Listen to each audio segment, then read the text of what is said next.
Stage is yours. Ďakujem pekne. Čaute, čaute. My sme pripravili rebríček 100 najhľadanejších značiek na Slovensku. Robili sme to v spolupráci s Forbesom, vyšiel tento týždeň v pondelok a tá základná otázka je vlastne, že prečo sme si zvolili vôbec akože dáta o vyhľadávaní. My si myslíme, že dáta o vyhľadávaní sú veľmi akoby, zaujímavý a dôležitý nejaký parameter, ktorá by značka mala akože sledovať. Hej. Je to indikatívny parameter, ktorý vám indikuje akože úspešnosť firmy. Hej. Keď vašu značku hľadajú, tak hľadajú spotrebitelia, zákazníci z nejakého dôvodu a ten dôvod je veľakrát nákup. Hej. Čiže to vyhľadávanie tej značky predchádza nákupu a je to akože indikatívny parameter nejakej úspešnosti značky, znalosti značky alebo trhového podielu. Takže máme ako keby, že takéto zaujímavé dáta a na základe týchto dát vlastne my môžeme povedať, že ktoré firmy sú ako úspešné, lebo naozaj to, ako značka je hľadaná, tak to veľmi ako keby koreluje s jej hospodárskymi výsledkami a s trhovým podielom. Sú tam nejaké že výnimky, ale o tých si budeme hovoriť. Výhoda ešte týchto dát je to, že v porovnaní s tržbami my ich máme ako keby, že na mesačnej báze, a prakticky akože za celý trh, čiže vieme ako monitorovať akúkoľvek značku, ktorú máte a vieme ju monitorovať na mesačnej báze a tie dáta máme dokonca, že 4 roky dozadu. Takže sú to dáta, ktoré vy vlastne akoby, že uvidíte cez nástroj Google Trends, ale výhoda tých našich dát je to, že my ich máme tiež priamo z Google, ale vo veľa väčšom detaile. Takže to, čo vám nevráti Google Trends, tak to vám vráti akoby, že náš nástroj a vráti vám to vo veľa väčšom detaile. Takže poďme sa pozrieť na tých 100 značiek a my sme ako keby, že nechceli zostať iba pri nejakom rebríčku, že povieme, že toto sú tých 100 značiek, ale pozreli sme sa, ako sa vyvíjala hľadanosť ich značiek a snažili sme sa tam nájsť nejaké vzorce, že prečo sú úspešné. Nejaké vzorce sme identifikovali a tie vám dneska ukážem. Ako merať značku? Vy ste si možno mysleli, že ja som sem prišiel akože vzdelávať a ukazovať rebríček, ja som sem prišiel predávať, hej, lebo však akoby, že vzdelávanie mne nezaplatí faktúry, takže si otvorím normálne, že salesové okienko a poviem, že dobrá správa je, že tú značku si môžete merať aj vy cez náš nástroj, bude vás to stať kilo mesačne, 1200 eur ročne. A tá alternatíva, ako vy viete akože zmerať investície do brandu, čiže či sa vyvíja vaša značka na základe ako keby, že nejakej vašej reklamy, je, že si musí zaplatiť nejaký kvantitatívny prieskum, ktorý stojí 1000 eur a vlastne sú to nejaké ako keby, že také deklaratívne dáta. My máme na mesačnej báze, stojí vás to 100, takže keď chcete zmerať váš brand a nejakých 10 vašich konkurentov, stačí vám 100 eur mesačne, aby ste vedeli, že či tá investícia do marketingu vám dáva zmysel, či tá vaša značka rastie alebo nie. Kto by chcel urobiť priamo objednávku, tu je QR kód, naskenujte si ho a príjmam biznis. Toto je koniec salesového okienka, môžeme ísť na tú zaujímavejšiu časť. Ako sme vyberali značky? Akože na Slovensku je strašne veľa značiek, my sme chceli zmapovať ten top na tom trhu, tie najvýkonnejšie značky a preto sme si zobrali na pomoc dáta z Kantaru. Kantar monitoruje mediálne výdavky značiek v nadlinkových médiách, čiže televízia, printy, outdoorová reklama a časť internetovej reklamy, také najznámejšie portály. Takže pozreli sme sa, že ktoré značky mali najväčšie akoby, že spendy mediálne za posledných 5 rokov. A do tej analýzy sme dali 2000 značiek, ktoré mali najväčšie akoby, že spendy. Takže naozaj akoby, že veľká vzorka dát, na ktoré sme to robili a z toho sme ďalej pracovali a pre týchto 2000 značiek sme následne dotiahli hľadanosť ich brandových kľúčových slov cez Google API. Základné štatistiky, ako som povedal, 2000 značiek sme analyzovali, tých sme skategorizovali do rôznych segmentov, čiže tých 2000 značiek nám popadalo do 36 rôznych segmentov, z nich sme si povedali, že urežeme to na 21 najväčších segmentov a z každého segmentu sme vybrali 5 značiek, ktoré sme následne ako dali do toho rebríčka, pretože nie je ako keby že správne porovnávať medzi sebou akoby, že značky z rôznych kategórií, lebo by to nebolo akože porovnateľné. Takže takto sme zostavili ten rebríček. Tým 21 alebo tým 36 kategóriám, tým 2000 značkám prisúcha za rok, že 800 miliónov vyhľadávaní značiek a je to cez 300 000 unikátnych kľúčových slov sme analyzovali. Takže naozaj akože obrovská analýza na veľkých dátach. A ja vám za chvíľu ukážem naozaj, že ktoré firmy tam zaskórovali. Najprv si dáme kúsok teórie, že čo ovplyvňuje akoby, že vyhľadávanie. My sme každú jednu z tých 2000 firiem skategorizovali do takých 3 kategórií, ktoré ovplyvňujú tie výsledky vyhľadávania. Prvé, čo vám ovplyvňuje výsledky vyhľadávania a ten objem, ktoré vaša značka získa, je, či ponúkate službu, produkt, alebo či ste nejaký retailer alebo distribútor. Hej, že sú medzi tými značkami rozdiely. To je prvá akoby, že kategória. Potom významne ovplyvňuje hľadanosť rýchlosť nákupného cyklu. To znamená, že každá značka má iný rýchlosť nákupného cyklu. Automobily, tam sa spotrebitelia dlhšie rozhodujú a tá rýchlosť nákupného cyklu je tam pomalá. Hej? Auto si kupujete každých 4 roky, každých 5, možno 10 rokov. Hej? A preto akoby, že aj viacej googlíte, hľadáte a podobne a tá dĺžka rozhodovania je tam iná a aj ten objem hľadaných kľúčových slov v súvislosti so značkami, ktoré pôsobia v tom dlhom cykle, je akoby že väčší. Hej? A potom máte nejaké rýchlo obrátku, čo je na akoby že druhom konci, nejakú Coca-Colu a podobne. Hej? A tam je akoby že logicky, nepotrebujete googliť, že či si kúpite Pepsi alebo Colu, ale proste je ten objem vyhľadávania menší spojený s takýmito akoby že značkami. Takže každú značku sme zaradili aj podľa rýchlosti nákupného cyklu a to, čo rozhoduje akoby, že najviac o tom, že ako je vaša značka vyhľadávaná, je ten daný konkrétny segment. Tu vidíte 21 najhľadanejších kategórií, 44%, čiže najväčšiu časť z toho objemu tvoria automobily, práve preto, že je to zložitý produkt z dlhého nákupného cyklu. Druhé sú lotérie, tretie supermarkety,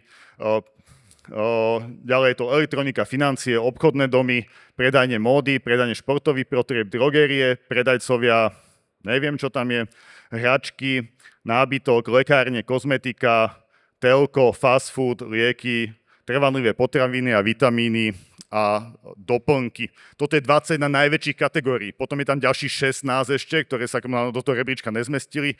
Čiže neuvidíte tam napríklad knihy, ktoré sú malá kategória, napríklad s Martinusom a podobne. Hej. Poďme ďalej.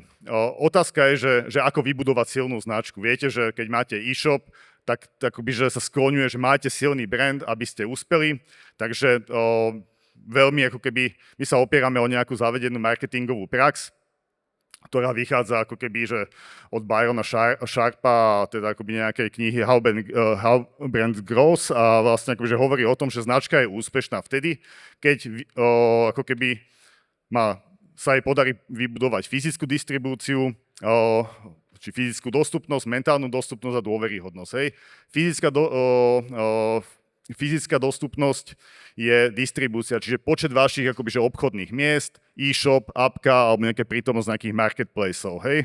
Mentálna dostupnosť, vlastne robíte ju komunikáciou, že vy sa musíte konštantne udržiavať v hlavách zákazníkov, aby keď zákazník robí následne ako nejaké obchodné rozhodnutie, nákupné rozhodnutie, tak si spomenie na vašu značku a hodí ju do košíka miesto nejakej inej značky. Takže ako keby, že to je ten druhý pilier a tretí pilier je dôveryhodnosť alebo nejaký imič, ktorá je daná ako keby, že zákazníckou skúsenosťou, ktorý ten zákazník s vami má. A keď tá značka ako keby, že dobre zvládnete tú zabezpečí fyzickú dostupnosť, mentálnu dostupnosť a dôveryhodnosť, tak tej sa dostaví ten úspech a my ten úspech meráme práve tými hľadaniami. Ktoré značky sú úspešné?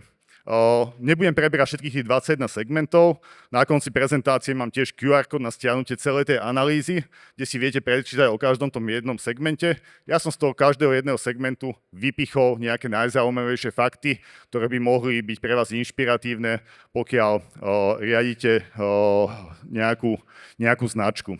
Poďme na ten najväčší segment automobily. Najhľadanejšia značka na Slovensku je Škoda, nasleduje Volkswagen a potom sú tam tri tri ďalšie luxusné značky. Tento segment na seba vidíte, že viaže 205 miliónov vyhľadávaní na Slovensku ročne, priemerný počet hľadaní 20 miliónov akože na značku.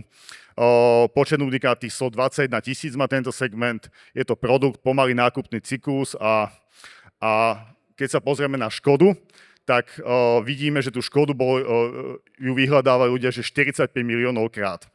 My, keď pošleme akoby do Google API názov tej značky, tak ona nám vráti kľúčové slova, na ktoré je tá značka vyhľadávaná. Hej? Čiže toto je typický obrázok, ktorý nám Google vracia a vidíme, že tú najväčšiu časť, ja neviem koľko je to, 20%, tvorí akoby, že ten core brand, akoby, že Škoda. Hej?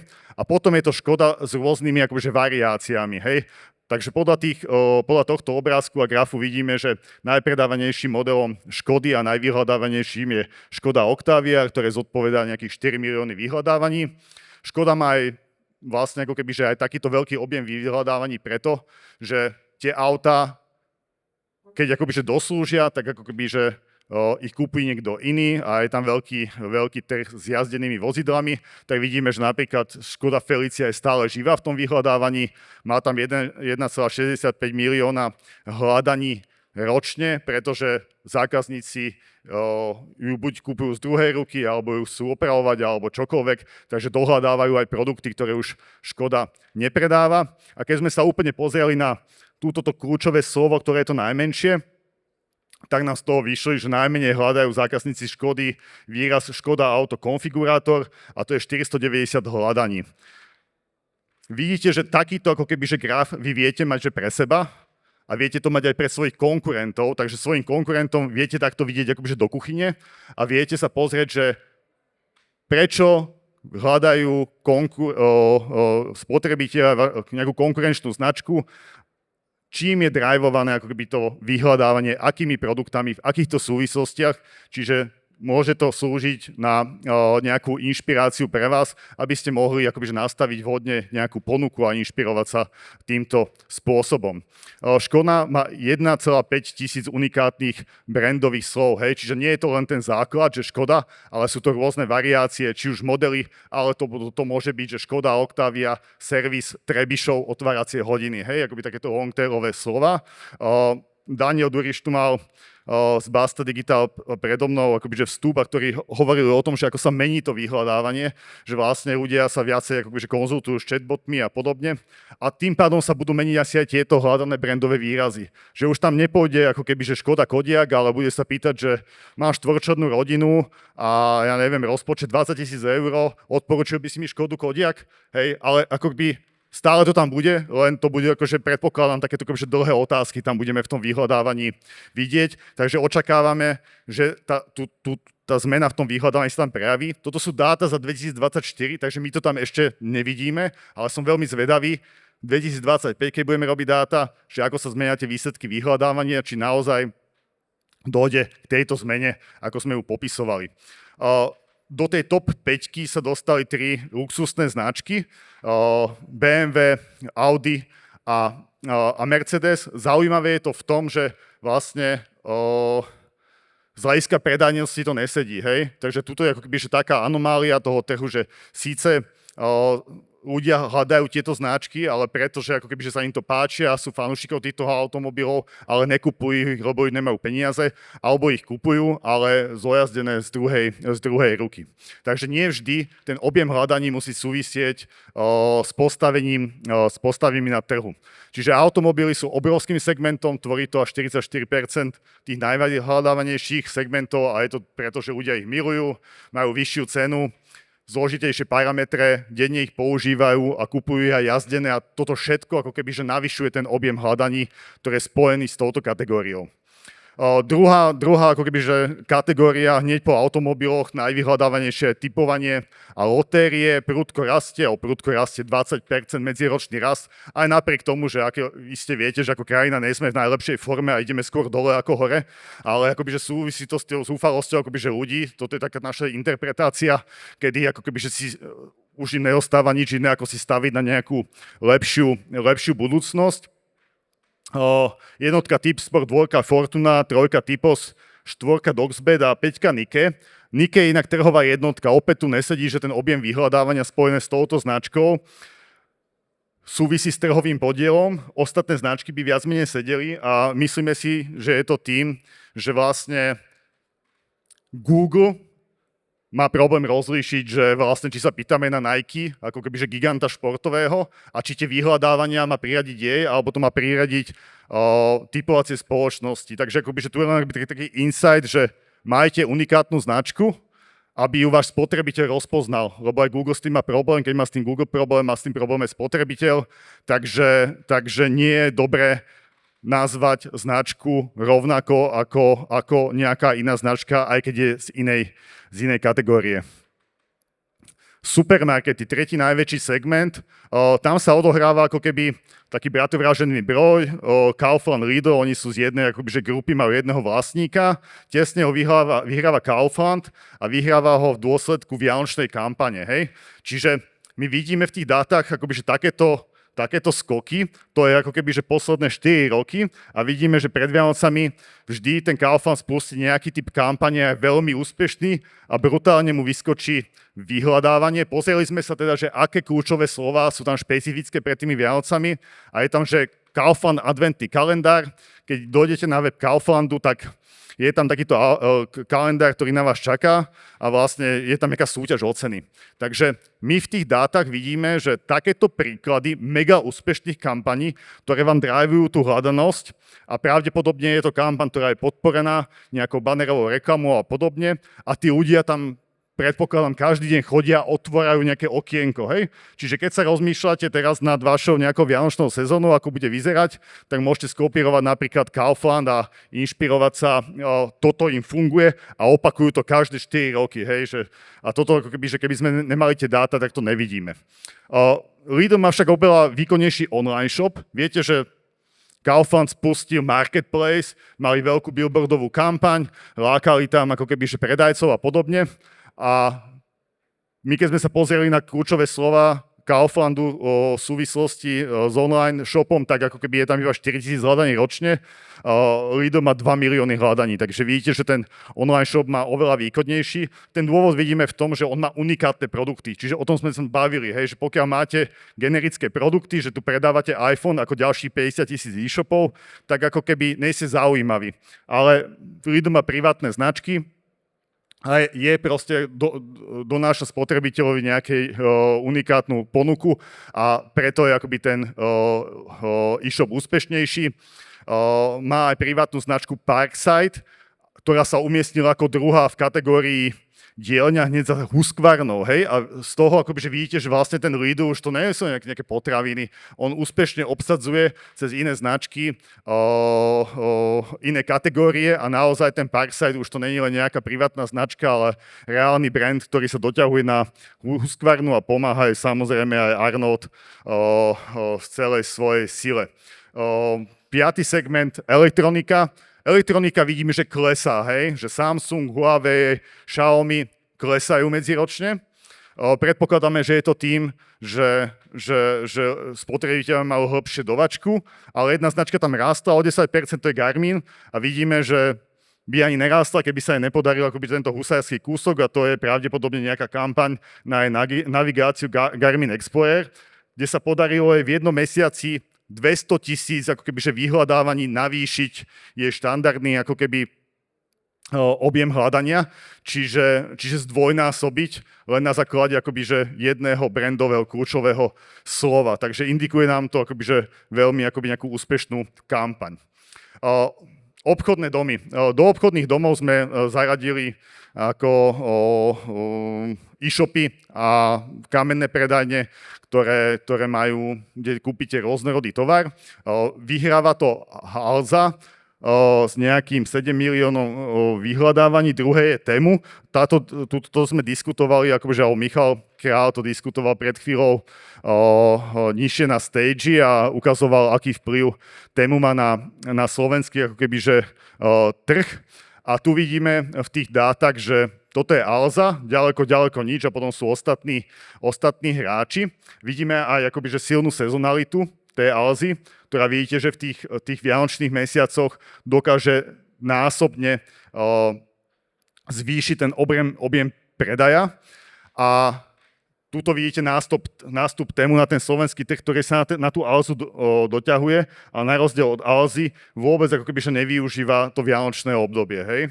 Takže bude zaujímavé akoby, že toto sledovať. Samozrejme tému rastie, lebo nízke ceny. A keď sme sa pozreli na brandové slova, ktoré sú vyhľadávané v súvislosti s Alzou a ktoré sú vyhľadávané v súvislosti s tému, tak vidíme, že Alza má 2670 rôznych brandových kľúčových slov, že tam hľadajú konkrétne produkty, konkrétnych značiek, a tému nám vrátilo Apina, že iba jedno slovo, hej, že tému. Čiže oni tam nehľadajú, že tému iPhone alebo tému niečo. Chcem niečo lacné, tému a vybavené, hej. Čiže jedno unikátne slovo a je to akoby, že súboj akoby, že vyladených procesov a kvalitných značiek versus lacných, nekvalitných značiek, na ktoré si ľudia radi akoby, že počkajú, pretože sú za pár drobných. Ďalší zaujímavý príklad, ktorý vidíme v dátach, je, že aký mal vplyv otvorenie druhej fázy Eurovea na objem jej vyhľadávania. Hej? Čiže Eurovea rozšírila ponuku s tým, že dvojnásobila retail, a to sa odrazilo aj o náraste vyhľadávania. Čiže keď v marci 2023 Eurovea otvorila, tak vidíme, akoby, že tento pomerne vysoký nárast. Implikácia pre váš biznis je ten, že samozrejme, že aj šírka produktového portfólia, ktoré vy máte, ovplyvňuje ten objem hľadania. Čím širšia ponuka, tým väčšia šanca, že vás zákazníci budú vyhľadávať, a pri Eurovej vyhľadávali tie jednotlivé nové prevádzky, ktoré sa tam nachádzajú. 9. najväčší segment je hračky. Sú tam dvaja ako keby, že takí rivali. Prvé je Lego a druhé je PlayStation. Vidíte aj tú silnú sezonalitu v tých jednotlivých mesiacoch vianočných. A potom je to ako keby, čo sa mi zdalo, akoby, že v tých dátach zaujímavé, že Barbie sa snažil akoby, že narušiť tú homogéniu alebo tú nadvládu týchto dvoch značiek. Určite sa zaregistrovali film Barbie, ktorý bol niekedy v lete v roku 2022 a on zvýšil asi o 300% hľadanosť značky Barbie, ale ako keby, že potom, ako Barbie odišla z kín, tak ako keby, že po nejakých 3-4 mesiacoch ten objem hľadania klesol na pôvodnú úroveň, takže môže z toho vyvodiť, že keď si natočíte vlastný film, ktorý bude aj v kinách úspešný, neznamená to, že vám to zdvihne aj dlhodobú úspešnosť predaja vašich produktov. Zaujímavý case sme odchytili aj v kategórii lieky, kde je akoby, že liek Hilac Forte možno niekde poznáte, možno nie, je to proste nejaké probiotikum na zažívanie. On bol nedostupný od roku nejakých 22 a tá nedostupnosť toho lieka, jeho stiahli z predají, akoby, že drivovala opäť tú hľadanosť kľúčových slov, čiže dokázali to akože výrazne akože zvýšiť. Bol nedostupný asi rok a pol a potom, keď sa dostal do predaja, tak akože opäť vyletela tá hľadanosť tých brandových kľúčových slov ešte vyššie. Čiže akoby nahromadil sa tam ten dopyt, ktorý tam bol za ten rok a pol. Potom oni padli, ale zaujímavé je to, že zostali na úrovniach, ktoré sú vyššie ako pred tou nedostupnosťou. Hej? Čiže ako keby zaujímavý efekt ako, že tej nedostupnosti na dopyt. Samozrejme, že vy musíte mať skvelý produkt, aby ste to dokázali, ktorý je naozaj unikátny na tom trhu a nedokážu ho spotrebitelia ľahko nahradiť. No a vyhral boj o najhľadanejší liek a porazil aj lieky proti chrípke a nádche, ktoré akoby kráľujú tomu trhu. Posledná kategória, ktorú vám chcem ukázať, sú to vitamíny a doplnky stravy a tam je ako keby hokejka v podaní, že Bloom Robins. Poznáte Bloom Robins? Ne, teraz poznáte. Je to...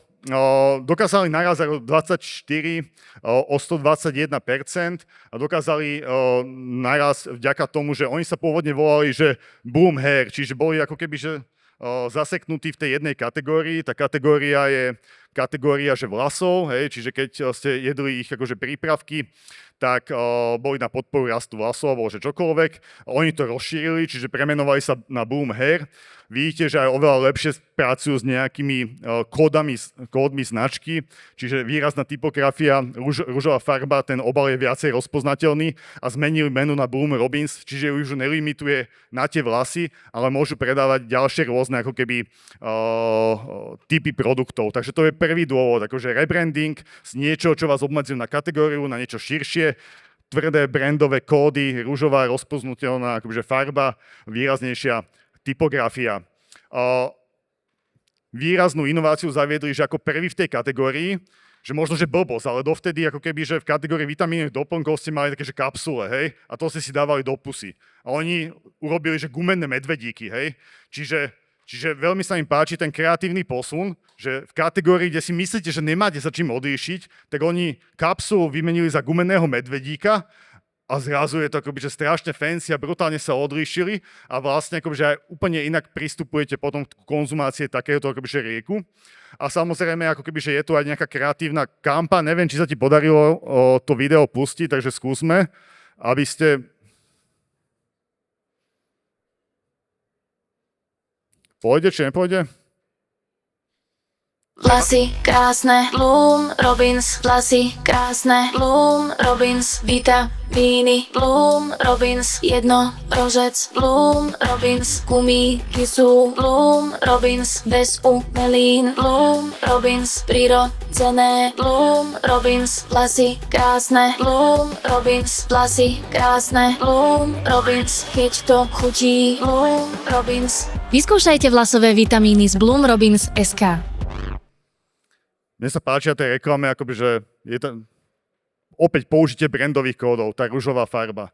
Ale pridali tú zvukovú zložku, hej, že keď ten Alzák je akože dávaný akože za príklad, hej, že takého toho brandingu, tak vidíte, že tu aj tiež veľmi dobre akože pracujú s tou zložkou nejakého zvukového loga. Je tam omielanie dokola proste nejakých vecí, Bloom Robins, niekoľkokrát zopakovanie značky, aby sa vám dostali pod kožu, ružová farba, výrazná tá vizualita toho spotu, tie ľudské matriošky, skrátka akoby, že reklama, ktorá vyčnieva, hej, že vy musíte vyčnievať v dnešnej dobe, hej, že nezískate si pozornosť 2 sekúnd, končíte, nezapamätateľní ste, takže za mňa akože veľmi dobrá práca kreatívnej agentúry, myslím, že to robili Somebody and Somebody, ktorí veľmi dobre predali ten brand. A samozrejme, že tá koncovka je, že keď máte takýto akobyže prípravok, tak musíte získať dôveryhodnosť, hej, tú stranu toho trojuholníka, že ten image, a na to sú veľmi dobrí influenceri, čiže Bloom Robins veľmi dobre pracuje s influencermi. Tuto vidíte rôzne spolupráce, takto ich majú uvedené aj na svojej stránke a zvyšujú dôveryhodnosť pri tom nákupe, čiže keď robíte s influencermi, nenecháte to len tak, že vám natočia nejaké reelsko alebo nejaký post na svojom videu, potiahnite si je aj na váš web, aby tam bol ten sociálny dôkaz, že ten váš produkt je super a ja neviem, Žideková tu je, toto je tá Gaboriková žena a podobne, hej, že a takéto známe tváre sa potom podpíšu, že je to OK, je to v pohode, čo vám zvyšuje zase akoby, že konverzný pomer. Takže toto bol prípad Bloom Robins, ktorí urobili vlastne kopec vecí dobre a boli to tie 3 základné, hej, že dobré brandové kódy, dobrý produkt, inovatívny marketing a doklopili to tými influencermi a vidíte, potom sa rastie 121%, akože jedna radosť. Je to odmakané, ale je to výborný case, ako sa to robí, ako sa dokážete odlížiť proste v kategórii vlastne, kde by si povedali, že už nemáte čím. Zhrnovačka, hej, takže keď chcete, aby vaša značka rástla, aby bola silná, tak akoby, že my sme na strane značky identifikovali 9 faktorov.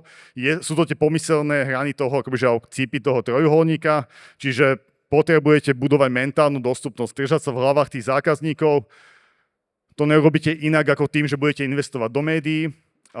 Meta, Google, poprípade nadlinkové médiá, pokiaľ ako keby, že na to máte peniaze. Výrazne vám môže pomôcť kreativita, ako v prípade toho Bloom Robinsu, čiže tá kreativita dokáže popohnať tú mediálnu investíciu a ju znásobiť.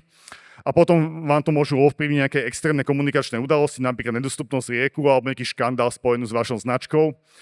Fyzická dostupnosť, samozrejme musíte mať zabezpečenú distribúciu, keď sa rozhodnú vás zákazníci nakúpiť, aby mali kde, čiže ako keby, že to ovplyvňuje veľkosť, počet ako keby nákupných miest, čiže v prípade e-shopu je to samozrejme e-shop, je to appka, je to nejaký marketplace, sú to nejaké výdajné miesta, sú to fyzické distribučné kamenné predajne. A tiež ako objem hľadania ovplyvňuje podiel toho e-commerceu. Hej? Čiže keď ste viacej e-commerceová firma, tak je logické, že vás budú viacej vyhľadávať, ako keď ste firma, ktorá predáva akože langoše. Hej? Tretí pilier toho trojuholníka alebo CIP je dôveryhodnosť alias image značky. A vidíme, že niektoré značky, ktoré majú dlhú históriu a veľký objem predaja a nemusia ani akože investovať do tej reklamy, ale proste tu už historicky sú a ľudia ich nakupujú, tak akoby, že majú väčší ten objem z historických dôvodov.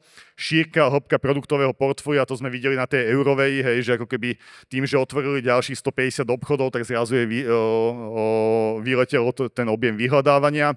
Unikátnosť produktu a značky, toto je akože extrémne dôležité, buďte odlišní, keď splynete s priemerom, ľudia si vás nezapamätajú, nekúpia vás, nemajú ten dôvod, aby u vás minuli peniaze. A extrémne dôležitá je samozrejme zákaznícka skúsenosť, hej, keď u vás dobre nakúpili, dali ste dobrý servis, doustili ste tovar na druhý deň, alebo čokoľvek iné, tak ako keby, že máte úspech. No a samozrejme potom sú to nejaké externé faktory, ktoré vplývajú na objem vyhľadávania. To prvé je, že veľkosť trhu alebo veľkosť daného segmentu, hej, že keď budete predávať zmrzlinu, tak asi nebudete mať také vyhľadávanie ako v kategórii automobily. To si treba uvedomiť, aby ste si porovnávali so svojimi konkurentami a ne s nejakou škodou. Sezonalita samozrejme výrazne ovplyvňuje objem hľadanosti. Vidíme tam veľké hokejky práve vo vianočnom období a vidíme, že ktoré tie biznisy robia ten biznis pred Vianocami alebo ktoré sú náchylné na nejaké letné alebo zimné obdobie. Rýchlosť nákupného cyklu, hej, že ono to funguje tak, že keď kupujem tovar dlhodobej spotreby, tak ako začnem hľadať, tak ku kúpe dojde za pol roka až rok, hovoria výskumy. Keď mám nejaký strednodobý tovar, tak to je, akoby, že je to do 6 mesiacov a keď mám nejakú rýchlu obrátku, tak to vyhľadám a v princípe kúpim hneď alebo na druhý deň alebo v rámci daného týždňa. Hej. Čiže aj tá rýchlosť nákupného cyklu to ovplyvňuje. Čím je ako keby, že dlhší ten nákupný cyklus, tým je tam väčší objem vyhľadávania. Evidujeme aj zmeny v spôsobe hľadania, čiže ako keby Daniel Basta Digital hovoril ako keby, že o tom, že už máme chatboty a radcov, áno, toto tam je a uvidíme v roku 2025, ako sa to podpíše po ten celkový objem vyhľadávania. Za 24 to zatiaľ nevidíme, že na tých 2000 značkách, že by tam boli ako keby nejaké poklesy, naopak nejaké segmenty rastú, lebo sa im darí, nejaké klesajú, takže na to vyhľadávanie naozaj akoby, že vplýva veľa faktorov a tá zmena zo spôsobe hľadania informácia je len jedna z nich. Makroprostredie samozrejme, že vývoj HDP, inflácia, blablabla, je všetko, čo vám akoby, že ovplyvňuje ten biznis. A samozrejme, že môže dojsť aj na strane, že my sa spoliehame na dáta, ktoré nám dáva, že Google API a oni aj tú metodológiu trochu menia a podobne, takže aj toto môže ovplyvniť výsledky tých hľadaní. Takže z mojej strany je to všetko. Ak by ste mali záujem o kompletnú verziu tej analýzy, to je QR kód, môžete si stiahnuť PDF-ko výmenou za vaše kontaktné údaje, takže a budete tam mať popis vlastne k všetkým 21 segmentom s kompletnými insightami, takže ďakujem pekne za pozornosť a teším sa na otázky, pokiaľ nejaké budú.